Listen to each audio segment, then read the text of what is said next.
The Portland Metro Chamber just released its State of Downtown and Central City report with Echo Northwest. The news was so depressing, they had an emotional support llama to calm people down afterwards. Here are a few of the sobering numbers. Downtown foot traffic plateauing now at just 85% of pre-pandemic levels. Portland Metro has more than 10 million square feet of empty office space, the highest on record. We lost 8,800 jobs in 2025, fourth to last of all metro regions in the country. And we rank 80th out of 81 metro areas in real estate attractiveness. So what's increased? High taxes, up 8 percentage points from last year. Cost of living, up 5 percentage points from last year. And then that immigration, ICE, wasn't mentioned at all last year, but it was this year. Andrew Hoan is president and CEO of Portland Metro Chamber. Thanks for coming back to Eye on Northwest Politics. It's good to be here, Ken. Was there any good news to come out of these reports? Well, I guess the good news is you can only go up. So it was a sobering release of information, something that no business community wants to put out there because business wants more business. And this data was not what we want to be seeing in our economy right now, but we have to ground truth where we are as a community, because we know when we work together on a shared problem that we all understand, we can make progress. And I think that is possible, but we're going to need some radical and urgent change immediately.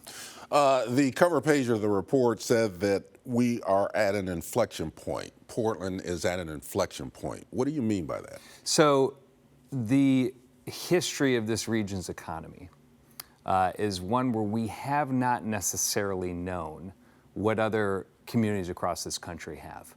We use Pittsburgh as a really good example, that when the last steel mill closed in the 1980s, they saw upwards of 18% unemployment and 180,000 residents leave their community. And I'm not saying that's where we are today or where we will be, but we aren't far off from experiencing one of these dramatic economic urban catastrophes that we have seen in other places. The differences between us and them is that we have all the power and agency to make change. They were dealing with global, realignments of industry and outsourcing that impacted their community. We've chosen the place where we are right now, and we can choose a different path. That 10 million square feet of empty office space, that blew me away. That's a huge number. A few sales, like Jeff Swicker buying the U.S. Bancorp Tower, they're happening, but they're happening at a fraction of the value that they would have been years ago. Many of those remote office workers, they're not coming back downtown. So how do we reimagine all that empty space? Well, at the end of the day, these buildings will fill up if you have an attractive place to locate, start, and grow your business. And right now, that's simply not where we're at. And so we will continue to see that office vacancy rate grow before it starts to change. And unless we make policy changes, we will not see the vacancy rate start to come down. And so the recipe for getting us on the right track, we don't have to look very far to understand what we can do to improve. Because the difference between Multnomah County and Clark County, just a few miles upriver here in our own community, is demonstrating that it is possible to grow. They are experiencing very low vacancy rates. They are growing their population and they are adding jobs. Whereas on this side of the river, we are losing population and losing jobs. So we just need to borrow the playbook from our own neighbors and demonstrate that you can create a conducive environment to grow businesses and be successful. And therefore, you'll see those office towers start to fill up. Well, I'm glad you mentioned that because we do have the stats on that. Places like Beaverton and Clark County are doing better than we are. Multnomah County, you talked about this, lost 2% of our population. Clark County gained 8%. Multnomah County's employment is down about 7%. Clark County up almost, 13%.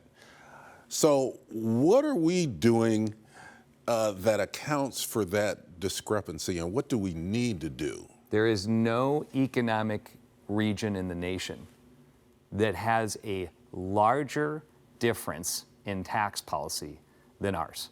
So one economy, that's the 3 Oregon counties, Washington, Clackamas, Multnomah, and the Washington state county, which is Clark County. The difference is enormous. So we have effectively a 14% income tax rate. They have 0.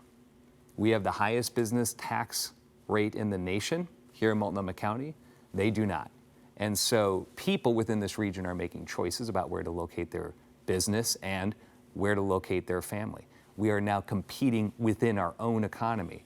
And so if you want to look towards what simple solutions can be undertaken that are clearly producing outcomes that we don't want to see, we don't want to see those numbers. We will see the whole region growing. It's the taxes, stupid, right? I mean, if it's the economy, stupid, here it's the taxes. And we have to be honest about it.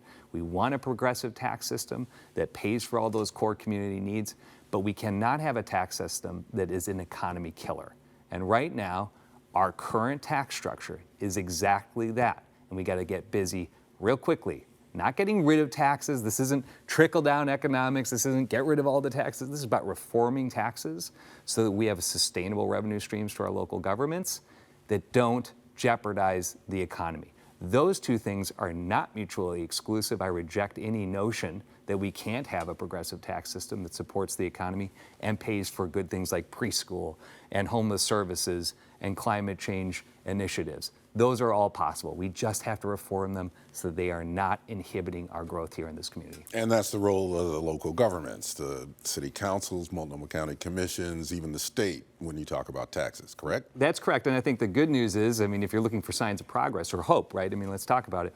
You know, last year we introduced the same report, the word doom loop came out.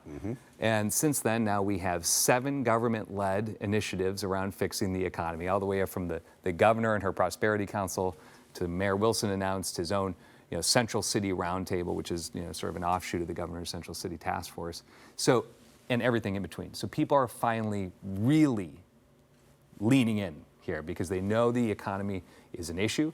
In our voting, when we poll voters this year, more than half of residents are saying their economic future is going to be worse. That's not okay. And so I think elected leaders have gotten the message. They're doing the things you need to do, learning about what needs to be fixed, and we are eagerly awaiting the outcomes of some of these different initiatives and councils that are studying the economy right now and fixes that they can make. Andrew, we've only got less than a minute left, but I do want to mention that I was just at the Portland Winter Light Festival. Lots of people downtown.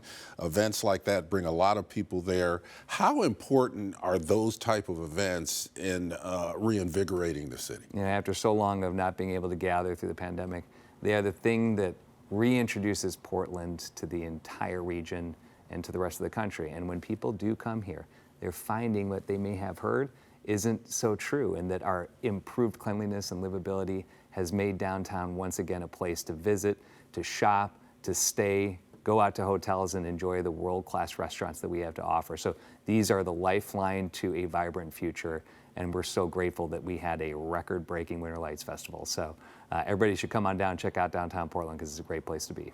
Andrew Hoan, thank you very much for being on Eye on Northwest Politics. Thank you so much.